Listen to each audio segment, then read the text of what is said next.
já vou chamar as minhas queridas Liana Cirne Lins. Olha só, as Silver Sisters aqui hoje. Olha, ela foi uma das minhas inspirações, gente. Está sem som, Liana. E também a Adriana Dias, a gente vai comentar aqui juntas. Oi, Adriana, bom dia. Oi, bom dia. Que triste o vai não ficar, mas a gente entende. Manda um beijo aí para você, para o Luca, e tamo junto, viu? Tamo junto. É isso aí. Renara. Oi, Adriana, prazer. Prazer meu. É a primeira vez que a gente se encontra com você prateada. É verdade. Eu estou trazendo todo mundo para o meu bonde, né? O tamanho dos meus cabelos já denuncia, né? Aliás, né?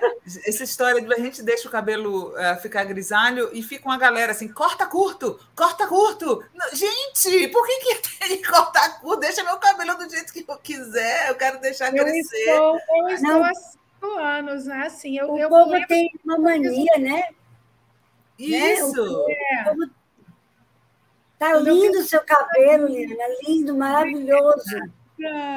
Quando eu fiz o vídeo da Dilma explicando, foi em 2015, explicando porque era golpe, não era impeachment, vídeo jurídico, ainda era bem neófita, era falando assim, bem professoral, professora de direito e tal. Foi quando eu comecei a transição. Então, me lembro que eu cortei deste lado aqui, bem curtinho, e o outro eu deixei Chanel. Inventei uma metodologia própria. Você está linda, platinada, e eu não podia deixar de observar. Obrigada. Eu fico pensando assim, né? Essa coisa de querer mandar no corpo dos outros, né? É uma coisa, né? A gente tinha que começar uma grande campanha no Brasil. Vida, corpo, né? Jeito, cada um cuida do seu, pelo amor de Deus, porque tá difícil, gente. É uma coisa mais impressionante. Mas, Adriana, vi um meme antes de entrar no assunto. Antes de entrar no assunto, eu vi um meme agora que eu achei maravilhoso, que a mulher dizia assim, olha, se alguém quiser cuidar da minha vida, tudo bem, porque eu mesma, particularmente, não estou dando conta. Então... eu vi um outro ótimo. Eu vi um ótimo. Se você quer dar uma opinião, primeiro R$500 no Pix. Aceito opiniões, mas antes R$500. O pessoal está começando a dar umas respostinhas, né? Porque precisa, né, gente? Por favor, tá difícil. Eu só acho assim que existe um monte de ideias em torno da coisa da mulher ficar grisalha, e essa coisa de cortar curto me enche muito, porque eu tenho visto muita gente linda, como a Liana, de cabelos grisalhos compridos, e eu quero ficar com cabelo comprido. Eu nunca fui uma pessoa de usar cabelo curtinho, a não ser quando eu passava para outra fase, assim, tipo uma renovação de casca. Eu sempre cortei o cabelo curto. Então, assim, estou a fim de deixar meu cabelo crescer, e todo mundo fica, tá ótimo, mas eu acho que um corte curto, hein? Tipo assim... Gente! É muito chato. Mas, bom, deixa eu assim, né? aqui um assunto que eu trouxe vocês. Infelizmente, a gente tem que... Eu queria começar falando para vocês duas, né? Infelizmente, a gente tem que focar nessas coisas, né, gente? Com tanta coisa importante acontecendo no Brasil, o que a gente está vendo? Influenciadores... Eu não sei o que é, infelizmente, focar nessas coisas, porque tem 20 anos que eu só estudo isso, então eu não tenho como focar em outra coisa. Tem 20 anos que eu Adriana, só mas você, então eu tenho certeza que você gostaria, como nós, que esses assuntos não tivessem voltando à tona no Brasil. Eu adoraria não ter mais o objeto. Eu falo que eu adoraria estar estudando a noção de amor da Hollywood dos anos 70. Era muito mais interessante para mim como feminista. Não é, menina? Aí você vê essas pessoas lá, né? Pessoas passando fome no Brasil, o Bolsonaro tocando terror, e aí aparecem 2 pessoas num programa defendendo a existência de um partido nazista no Brasil, e aí vem outro no dia seguinte e faz a saudação do Heil Hitler também no meio de comunicação, né? Eu acho muito triste a gente estar voltando ao passado dessa maneira. Eu queria pegar, para a gente começar, o comentário de vocês. Essa é uma volta ao passado ou, na verdade, esses neonazistas estão apenas se revelando? Quem fala? É porque, veja... Eu preferi que a Adriana fale, porque eu vou querer, se você me permitir, eu queria fazer uma abordagem mais jurídica. Acho importante. Veja, ontem eu conversava com o setor jurídico de alguns órgãos, né, porque eu dou parecer jurídico já há alguns anos sobre o neonazismo, né? E no Twitter, muita gente advogava ontem que ele não havia cometido nenhum crime, porque ele estava apenas questionando, dentro da liberdade de expressão, o direito de questionar a lei. E aí eu falei assim, gente, não foi o que ele fez. Ele advogou o direito da existência de um partido nazista e advogou o direito de pessoas serem anti-judeu, quando a Tabata o provocou. E eu falava com algumas pessoas ontem, né, tanto que o assunto já chegou na Procuradoria-Geral de Justiça, já chegou na Defensoria, a Defensoria já se uniu para fazer notícia-crime, já chegou no Ministério Público de São Paulo, no MPF, ou seja, ele vai responder a vários processos, né? E ontem eu coloquei no Twitter que eu espero que as empresas que patrocinaram ele, ou as empresas que disseram ontem no Twitter que não patrocinavam ele mais, mas que ele continuava usando a marca, e que, vamos lá, né, o capitalismo não se importava porque ele tinha audiência, e aí, com a audiência, as empresas estavam numa boa, e que ontem se viram envolvidas, talvez, no maior escândalo racial dos últimos meses, né? Porque foi um escândalo terrível, e ele já tinha falado de racismo, as empresas já tinham sido marcadas, e agora ele fala de nazismo, as empresas, né, são envolvidas nesse escândalo, que as empresas também entrem com a ação civil contra ele, porque, afinal de contas, ele ganhou bastante dinheiro, e agora ele também tem que conhecer um pouco o lado ruim do capitalismo que ele tanto defendeu. Eu acho que eu acho que tem que ser exemplar. Sinceramente, eu acho que a pena aí tem que ser exemplar. Porque eu estou cansada de ver penas não exemplares, né? Eu pesquiso esse tema há muito tempo. E eu já vi, por exemplo, os juízes do Paraná darem a seguinte sentença para nazistas que cometeram 11 atos de violência, ou seja, 11 episódios de esfaqueio, de esfaquear pessoas diferentes, e o juiz dá a sentença de que eles não tinham intenção de matar, mas apenas de esfaquear. E se no Brasil você cometer o dolo eventual por estar dirigindo bêbado, porque se pressupõe que se você é bêbado, você pode criar um acidente, e aí agrava o sentido do que ele falou, eu estava bêbado, porque a bebedeira, na verdade, não diminui a pena, mas agrava, imagine a pessoa que esfaqueia, ou seja, você esfaqueia alguém sem imaginar que esse esfaqueamento pode criar uma condição de morte. Então, a gente tem visto o que eu chamo, e a Revolução Francesa chamou de instituições de terceiro Estado, né, judiciário, polícia, segurança, as instituições democráticas em geral, serem absolutamente passíveis diante do crescimento do neonazismo. Eu diria que depois do momento em que os nazistas e os grupos neonazistas chamaram, no MASP em São Paulo, o apoio a Bolsonaro em 2011, Sinara, eu não vi nenhuma instituição praticamente falar fortemente contra eles, porque havia uma elite muito interessada em tomar o poder, e essa elite ela se utiliza dos laços que ela deseja, né? Ou seja, ela vai se do esgotamento da extrema-direita quando ela sente necessidade. O fascismo foi isso. O fascismo foi o momento em que a elite se utilizou da extrema-direita para chegar ao poder, muito evidentemente. Então, é muito chocante para mim que a gente tenha chegado nesse ponto. Então, se não pararmos agora e não houver uma punição exemplar, e não sabe? Ele falou ontem no vídeo, essa cultura de cancelamento tem que parar. Gente, a gente está fazendo uma cultura de cancelamento só porque a pessoa pediu o partido nazista, né, gente? Gente, por favor, né? Vamos parar de ser hipócrita. Não se trata disso, né? Vamos parar de ser hipócrita. Vamos parar de ser hipócrita. As pessoas agora podem romper com todo o pacto civilizatório e a gente está só fazendo uma estrutura de cancelamento. Então, assim, é uma coisa horrorosa o que está acontecendo. A gente está vendo um crescimento de discursos de violência e de ódio, e a gente sabe que não é possível um genocídio acontecer sem um discurso de ódio que o pregressa. Ou seja, Ruanda não aconteceu sem um discurso de ódio antes.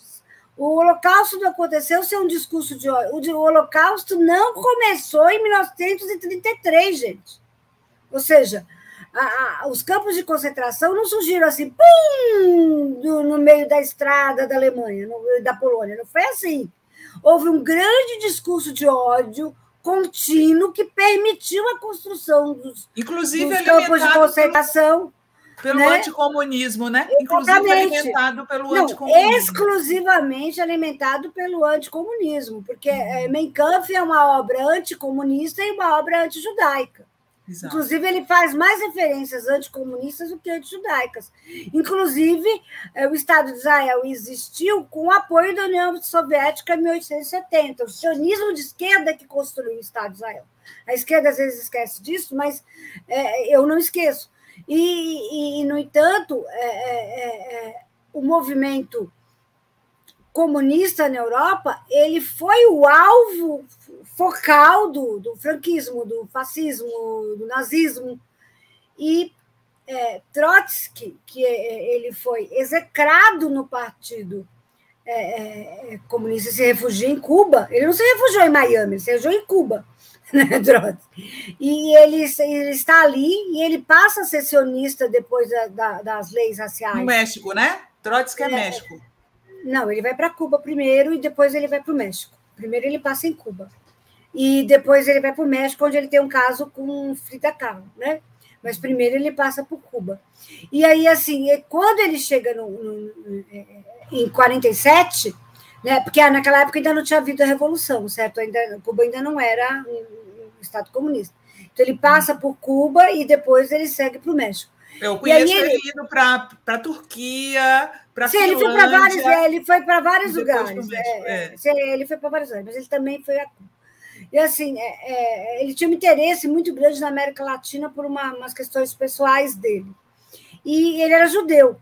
E uma das questões que ele muda de opinião depois de 1937, exatamente por conta das leis raciais da Alemanha. Então, a gente tem um momento, e ontem eu vi o Rui Pimenta falar coisas horrorosas do Trotsky lá num outro canal, que eu não vou citar o nome porque eu não vou dar palco, mas assim, eu vi ele falando coisas horríveis sobre legalizar partido nazista. Então, eu fiquei assim, no plano das ideias a gente combate.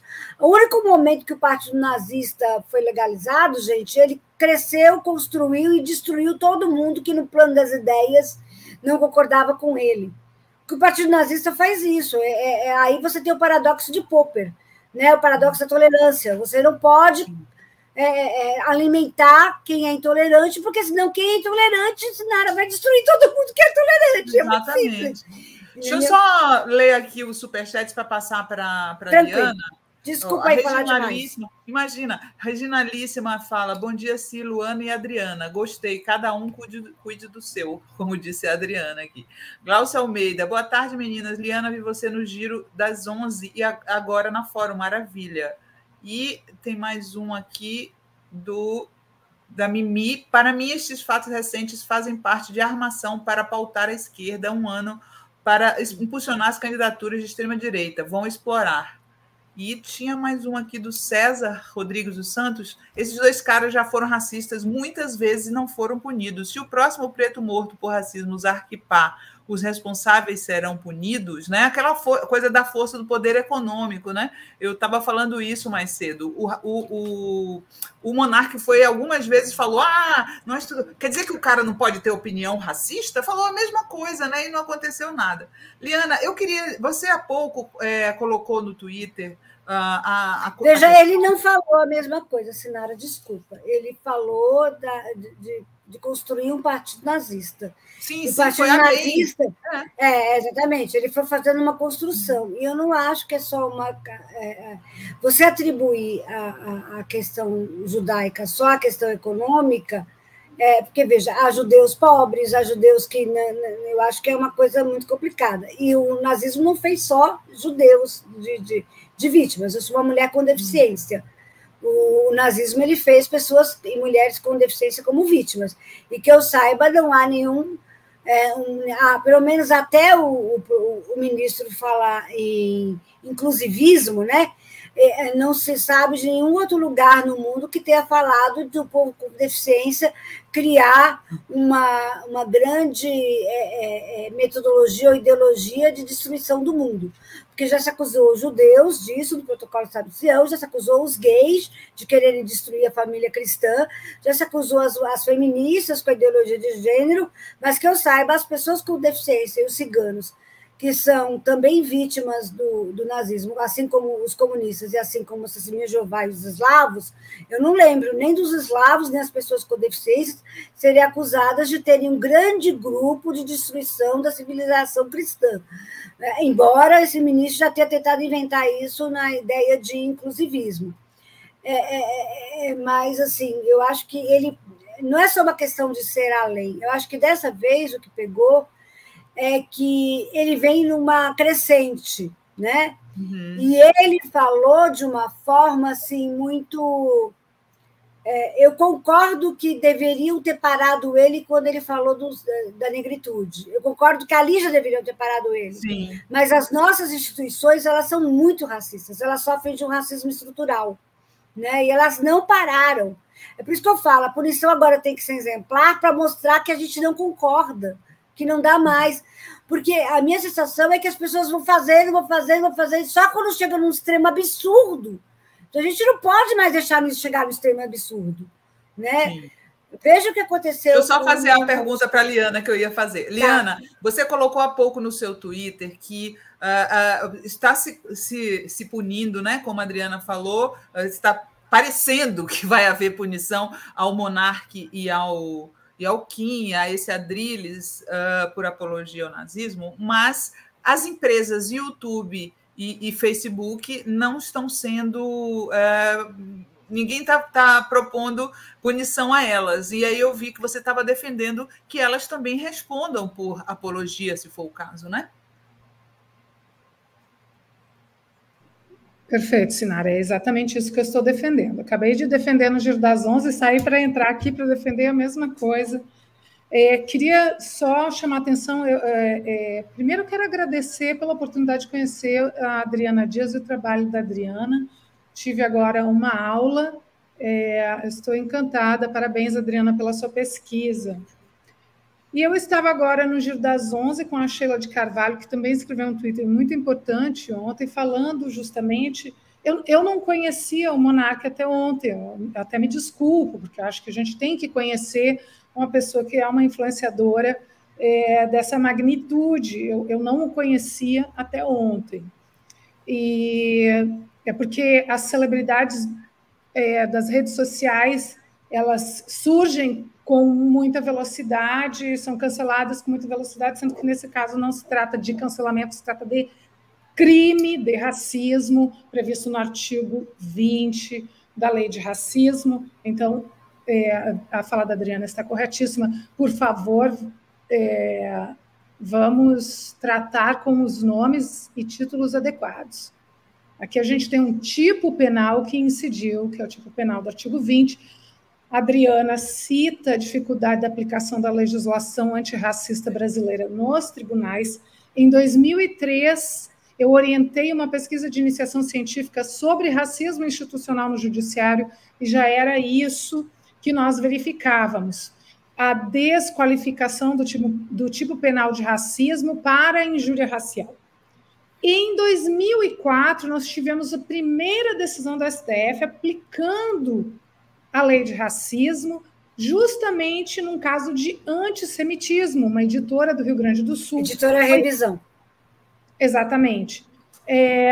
Esta editora, ela fazia publicações de conteúdo antirracista e o STF, então, entendeu o seguinte: escrever, editar, divulgar e comerciar livros fazendo apologia de ideias preconceituosas e discriminatórias constitui crime de racismo sujeito às cláusulas de inafiançabilidade e imprescritibilidade. Queremos ver esta lei novamente aplicada. A pena instituída no artigo 20 da lei de racismo não é uma pena severa. É uma pena que prevê de 1 a 3 anos de reclusão. Mas o crime de racismo é imprescritível e inafiançável. E por que eu acho importante a gente fazer essas considerações? Porque ontem, quando eu descobri quem era esse rapaz, eu descobri que ele tinha feito uma série de declarações racistas. Sim. Nenhuma delas foi removida do YouTube. Nenhuma delas foi removida do Spotify. Sim. E aí, Sinara, primeiro, acho que a literatura feminista negra, que as intelectuais negras, que são muitas hoje, expoentes intelectuais de modo geral, têm denunciado algo que é o pacto narcísico da branquitude. Então, acho que para além da questão econômica, que eu acho que fica realmente em segundo plano, a questão é que esta denúncia, quando feita em relação às manifestações tipificadas como crime de racismo nas falas anteriores desse apresentador, Monark, não teve a repercussão que teve agora quando ele faz uma fala contra a comunidade judaica, uma fala nazista, apologética do nazismo. Né? Então, a gente tem que pensar nessa reflexão levantada por muitas ativistas e intelectuais, que é o pacto narcísico da branquitude. Mas, se o crime de racismo é imprescritível, nesse momento que nós estamos indagando o crime de racismo que ele comete a fazer a apologia nazista, nós também temos que levantar todos os crimes praticados por ele. Sim, claro. Anteriormente, e não importa quantos anos tenham ocorrido, o crime é imprescritível, ele tem que responder por todos. Mas, na minha opinião, as plataformas que divulgam o programa e que não tomaram medidas, porque nas situações anteriores houve também denúncia. Porém, os patrocinadores, etc., não se mobilizaram da maneira como agora, até porque as redes sociais e a opinião pública desta vez reagiu de modo muito mais contundente do que as outras. Porém, crime é crime. Eu não preciso de mobilização social para que estejam configuradas as hipóteses da lei. Eu não preciso de claque. Praticado o crime, incidem as penas. Tá? E mais, é bom lembrar, embriaguez não é excludente de ilicitude. Okay, boa. Embriaguez não é excludente de ilicitude. Muito ao contrário. É agravante. Embriaguez, no caso em que ele se vale do álcool para ficar ainda mais afoito, digamos assim, é a hipótese de agravante, ou seja, a pena tem que ser majorada pelo uso do álcool. Tá? voltando ao YouTube, ao Spotify, a qualquer outra plataforma que tenha abrigado. Ora, se a plataforma, uma plataforma de divulgação, e uma pessoa, digamos aqui, agora, nesse momento, um criminoso faz apologia do racismo, surpreende a Sinara, surpreende a Adriana, surpreende a mim, surpreende os espectadores, nós vamos fazer a denúncia, e aí a revista Fórum e o YouTube, que é a plataforma que divulga, ela tem que remover aquele conteúdo. Se ela não remove, veja aqui, vou ler de novo a decisão da STF. Escrever, editar, divulgar, comercializar. O que é que essas plataformas fazem? Elas divulgam e comercializam, porque são patrocinados. Então, existe uma responsabilidade criminal concorrente. Sim. E nós estamos agora discutindo isso quando o Neil Young promoveu um boicote ao Spotify, disse, tira todas as minhas músicas enquanto não remover conteúdo falso anti-vacina. Do Joe Rogan, né? Deixa eu só falar uma coisa aqui, Liana. A Adriana, ela vai precisar sair daqui a pouquinho. Deixa eu só fazer mais uma última pergunta para ela aqui. Eu estou maravilhada com a Liana. Estou maravilhada. Ela é maravilhosa. Eu quero o seu contato depois, Liana, porque a gente está montando um grupo para rever algumas questões que precisam ser incluídas na lei de racismo. Por exemplo, fascismo não está tipificado, né? Fascismo é uma questão super complicada e muitos grupos têm usado essa saída simbólica e outros símbolos que não estão tipificados na lei para ficar num limbo que favorece, digamos assim, a inadequação de alguns agentes do terceiro estado para aplicação legal. Faça assim, não. Eu também quero ter contato. Deixa eu só fazer a pergunta para ela aqui, agradecendo ao Vicente Joclas pelo superchat, aproveitando as reflexões de vocês. Olha só, eu queria tocar com vocês, como jornalista, uma questão que me incomoda muito, que é essa história de liberdade de expressão, né? As pessoas acham que discurso de ódio é liberdade de expressão. Aí falam assim, precisamos ter limites para a liberdade de expressão. Mas eu acho que isso aí nem cabe em liberdade de expressão, não é, Adriana? Olha, veja, a Constituição brasileira, ela tem um artigo que chama dignidade da pessoa humana, né? Então, nenhum ato pode ultrapassar a dignidade da pessoa humana. Então, se o discurso é de ódio, obviamente, ele não está conferindo à pessoa humana a dignidade dela. Então, não existe liberdade de expressão onde há discurso de ódio. Eu acho que esse é o primeiro ponto. O segundo ponto é que essas pessoas, elas tendem a ver uma ideia, elas estão muito presas a um modelo americano né, que permite um discurso de ódio desenfreado e que tem causado lá inúmeros problemas na sociedade americana. O nosso modelo de sociedade é um modelo diferente. Nós não temos nem sequer um modelo de direito da sociedade americana. O nosso modelo é um outro modelo de direito e um outro modelo de pacto social. E é interessante você me perguntar isso, porque todos os grupos neonazistas, todos, quando eles tinham sites, porque hoje eles não estão mais em sites, eles estão em comunidades, eles estão em fóruns, né? E nas redes sociais. Eu acredito muito no que você falou, Liana, porque eu acho assim, se a rede social ela é um grupo, é um lugar de comunicação, socialização e comércio, ela tem obrigação de manter esse espaço saudável para as pessoas que convivem nele. E quando eu falo saudável, eu quero dizer civilizatório, né? Obviamente. Então, todos esses grupos, eles têm nas páginas deles assim, esse grupo está usando a liberdade de expressão. É incrível como o argumento central desses grupos essa questão. Então, aí não há uma questão de limite à liberdade de expressão, mas uma questão de preservação da dignidade humana. Então, a gente tem que mudar a ficha.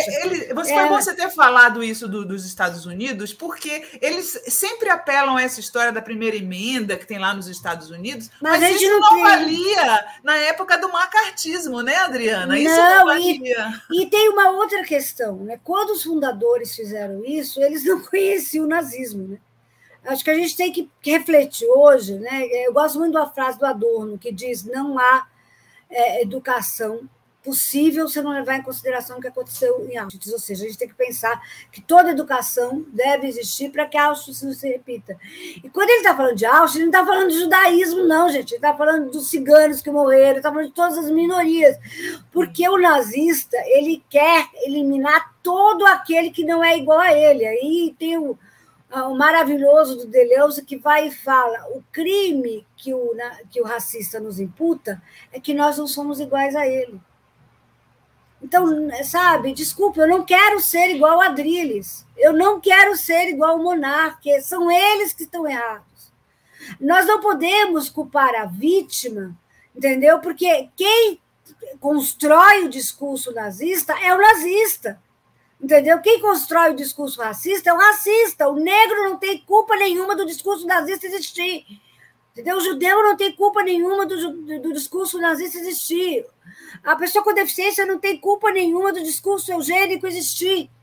Quem cria esse discurso é a monstruosidade do discurso fascista nazista. Então, a gente tem que olhar para essas questões com muita seriedade. A Piera Algalier, que é quem criou o conceito de pacto narcisista implícito, de onde vem todos os outros conceitos de pacto narcisista implícitos, ela fala da ideia de permanecer preso a uma ideia de angústia de primeiro estágio de espelho, onde a pessoa não consegue sair da ideia de si para o outro. Então, só pode existir o si. Só pode existir quem é igual. Ela está fixada na ideia de si. E a diversidade humana, gente, ela é maravilhosa exatamente porque ela permite a existência de todos os outros. O pacto civilizatório é aquele que possibilita a existência de todos nós. Bom, com isso eu vou precisar sair. Olha, muito obrigada por terem me chamado. Muito obrigada, muito prazer de estar aqui com você, Sinara. Lhe acompanho há muito tempo. Muito bom, Adriana. Muito feliz de estar aqui e muito prazer, Liana. Gente, um beijo. Adorei conhecer você. Obrigada pela sua aula. Espero que a gente tenha a oportunidade de trabalhar juntas. Opa, quero muito. Vou botar vocês duas em contato. E depois eu quero te falar do meu projeto do Estatuto Municipal da Neurodiversidade, tá? Tá. Ai, que lindo. Beijo, gente. Tchau, tchau. Beijo, querida. Tchau. Deixa eu só ler aqui esses superchats que eu estou atrasada na leitura deles e já passo para você comentar essa história da liberdade de expressão, tá, Liana? Reginalíssima. Liana, agora Monarque deslizou com a hebraica. Ana Vilela, onde deputado é eleito presidente fazendo apologia à tortura, abre espaço para fazerem apologia ao nazismo, por exemplo. A punição é ser demitido só? Rafael Viseu, amando essa aula de direitos humanos. A observação da Sheila Carvalho é perfeita. Só houve repercussão porque foi contra brancos. Ressalvas feitas, a Ruth Goldberg foi cancelada por defender isso de forma atrapalhada. Vocês viram? Eu não vi, não me lembro desse episódio, não. Tem mais uma aqui da Fernanda DS. Pedro Serrano disse: a liberdade de expressão tem que estar amparada nos limites da Constituição, ou poderemos ter um partido da pedofilia ou misógino. Exatamente. Perfeito. Pedro Serrano sempre perfeito. E aqui, deixa eu ver se tem mais um. É isso aí. Acho que eu li todos. Liana, pois é, incomoda muito, sabe, Liana? Ah, não, a liberdade de expressão. Gente, não é liberdade de expressão, o quê? Liberdade para você ser, para defender nazismo, liberdade para defender. Vamos lá. Limpem a boca para citar o princípio da liberdade de expressão, porque esse princípio é um princípio muito importante para a gente. Muito importante. Confundir liberdade de expressão com prática de crime de ódio é tão grosseiro como confundir carinho a uma criança, afeto, zelo, cuidado com uma criança, com assédio com uma criança. Uhum. Então, limpem a boca para citar o princípio da igualdade da liberdade de expressão. Esse princípio é muito importante. As pessoas citam tão equivocadamente a liberdade de expressão que fazem a gente começar a pensar que a liberdade de expressão é um subprincípio. Não, é um princípio fundante. Agora, a liberdade de expressão é uma coisa, apologia a crime de ódio, a nazismo, a racismo é outra. Uhum. É crime previsto em lei desde 1989 nós temos a lei do racismo. Exato. Tá? Eu li aqui uma pergunta, Sinara, que eu queria responder sobre o Kim Kataguiri. Uhum. Aliás, né, cujas iniciais são KK. Pergunto, KKK? Tá? O Kim Kataguiri cometeu crime de racismo? Sim. Sim, ele se manifestou de modo expresso. Não foi tácito, não foi implícito.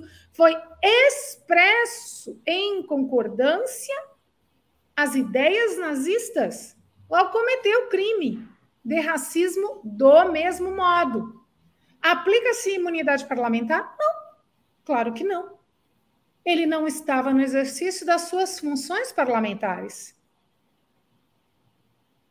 Bom lembrar que até mesmo Bolsonaro foi condenado a indenizar a deputada Maria do Rosário. Ele argumentou em sua defesa a imunidade parlamentar e o judiciário não reconheceu tratar-se de hipótese de exercício de função parlamentar. Então, o Kim Kataguiri responde por crime de racismo, sim. Crime comum responde perante a justiça criminal, crime comum, e não há que se invocar imunidade parlamentar, porque ele não estava exercendo função parlamentar. Tá? Eu quero saber se a gente vai falar da Lei Padre Lancelotti. Claro que vamos. Só para terminar aqui, gente, eu vou dar um exemplo que me ocorreu aqui bem simples. Imagine se uma pessoa de esquerda dissesse que os pobres deveriam assaltar à mão armada a casa dos ricos e levar o seu dinheiro. Isso seria considerado liberdade de expressão ou apologia ao crime? Hein, Liana? Não é? As pessoas, eu acho que elas nunca fazem o exercício de empatia. Se coloca no lugar do outro, vê como é que isso seria, né? Se fosse no seu caso. Porque como eles se preocupam tanto com o patrimônio, por isso que eu citei esse exemplo. Eu queria ver se eles estariam defendendo mas nessa hipótese é muitíssimo mais grave, porque existe tipificação legal. Divulgar ideias racistas, nazistas, é crime. A divulgação é crime em si. A divulgação em si é crime. Então, está tipificado na lei.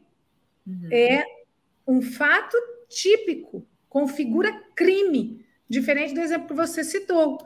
Poderia até falar em apologia, mas essa situação que você citou não tem previsão expressa em lei. A divulgação de ideias racistas configura crime previsto em lei própria. Seria incitação à violência, alguma coisa assim, né? Talvez. Sim. Não, apologia ao crime, mas o que eu quero dizer é que, do ponto de vista do status legal, é diferente, porque Entendi. A divulgação de ideias racistas, ela em si configura crime previsto em lei própria. Olha só. O Rafael Viseu está falando aqui, a comediante americana Whoopi Goldberg, de Ghost, tentou fazer uma crítica à falta de repercussão sobre crimes de racismo, mal comparando com a atenção que aparentemente só se dá àqueles contra judeus, e foi demitido do programa. Eu acho que eu me lembro dessa história, Rafael. E aí, deixa eu botar meus óculos, que eu tentou fazer uma crítica à falta de repercussão sobre crimes de racismo. Gente, mas é exatamente aquilo que a Sheila de Carvalho denuncia e que tantas intelectuais, a Djamila Ribeiro, a Juliana Borges, tantas outras, é o que a gente chama hoje de pacto narcísico da branquitude, e que nós, brancas e brancos, devemos ficar atentas e atentos a isso, para a gente não reproduzir privilégios que reforçam a estrutura racista.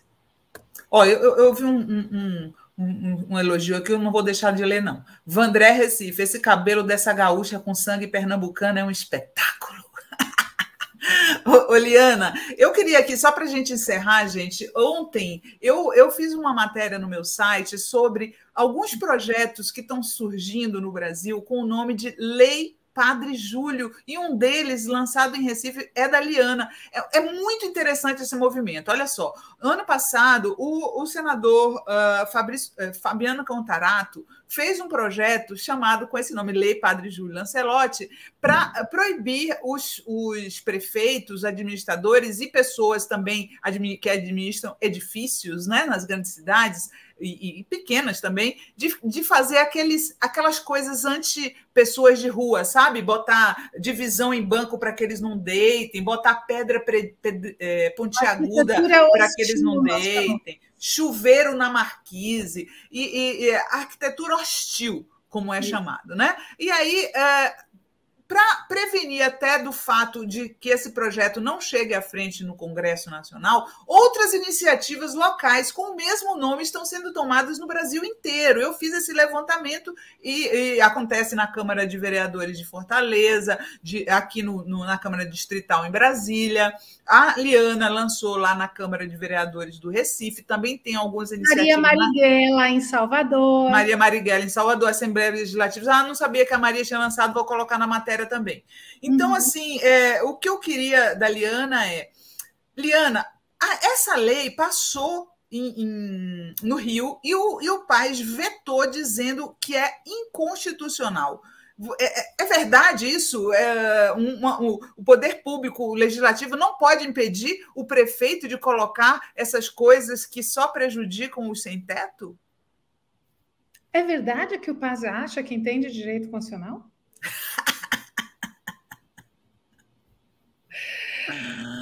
Fonte, WhatsApp. Fonte, vozes da minha cabeça. Fonte, Arial 12. Não existe competência. Não existe competência legislativa da União num caso desse, exclusiva, né? Porque essa questão da competência legislativa é uma questão séria. Pessoal, calma, tenha um pouquinho de paciência para entender esse debate. Nós só legislamos dentro daquilo que a Constituição nos permite. Há matérias que são de competência exclusiva da Federação, da União. Por exemplo, o direito penal, direito processual. Nós não podemos criar penas.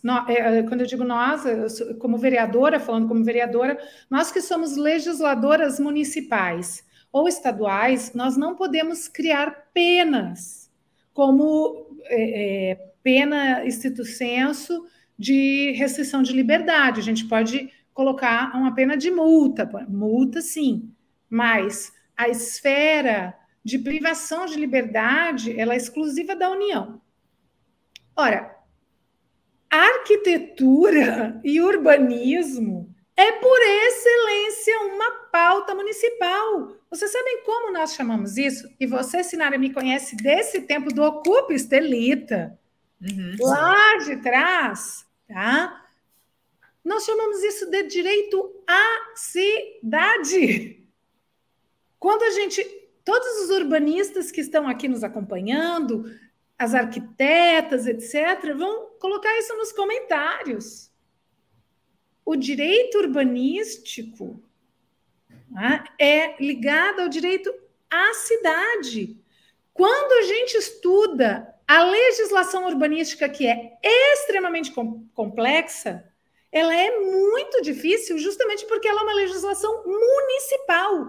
Tem muito mais leis municipais do que federais disciplinando o urbanismo. É uma esfera de competência legislativa eminentemente municipal. É claro que a União pode legislar, óbvio.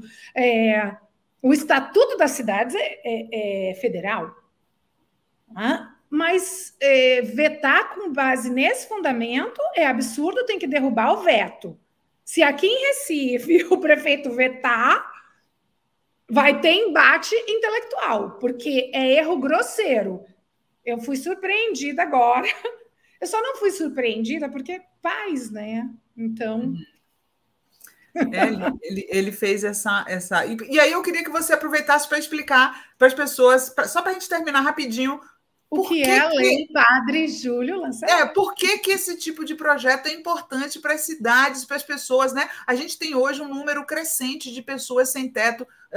Com a pandemia, isso se agravou mais. E, assim, esse sadismo, né? Eu chamo de sadismo de administradores que ficam colocando maneiras de dificultar que uma pessoa sem teto deite no chão. Realmente é medieval, né, Liana? É sim. A utilização de técnicas de arquitetura hostil. E por que Lei Padre Júlio Lancelotti? Nosso ídolo, Padre Júlio, te amamos. Porque ele foi com uma marreta. Que coisa simbólica. Ele foi com uma marreta.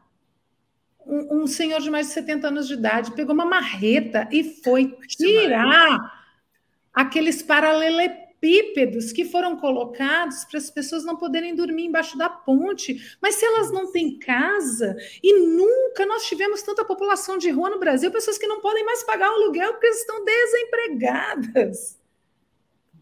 Elas vão dormir embaixo da ponte, sim, elas vão se proteger da chuva. Então, são técnicas perversas, com a situação de rua em especial, mas não só com a população em situação de rua, também idosos, também pessoas com deficiência. Agora, aqui é uma homenagem à Adriana, pessoas com deficiência que têm dificuldade de mobilidade. Então, você remove os bancos, você coloca bancos com como chama? Braçadeira. É uma braçadeira no meio para impedir que as pessoas durmam, coloca gotejamento nas marquises para as pessoas não deitarem embaixo da marquise. São realmente técnicas de tortura e que estão dando qual sinal? O Padre Júlio tem falado muito e levantado esse debate, que é o debate sobre a aporofobia, que é a fobia a pobre. Vocês existem? Tá, mas saiam de perto de mim, eu não quero ver vocês. Não quero da minha visão, né? Saiam da minha visão. A cidade é minha, a cidade é para nós que temos carros, que somos carrocratas. Né? Vocês que não têm carro, não têm nem casa, não, vão para longe, se afastem, saiam do centro da cidade.